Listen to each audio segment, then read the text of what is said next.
Alors il s'agit d'une borne milliaire antique qui était plantée sur la voie d'Agrippa.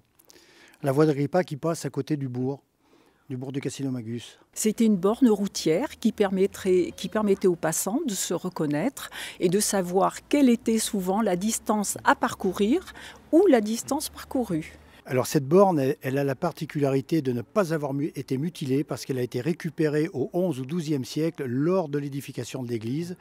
Et donc voilà, elle avait été trouvée comme ça et puis elle a été réemployée en support de pilier.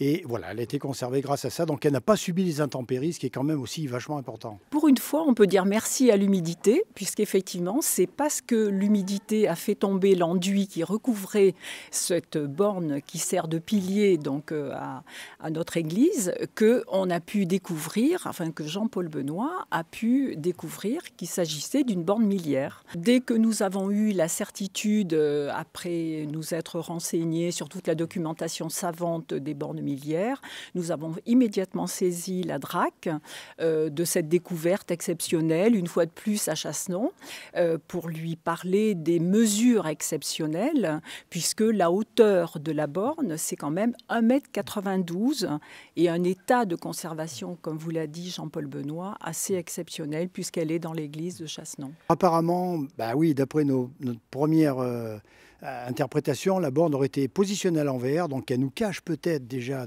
quelque chose côté du mur Goutreau sud de l'église.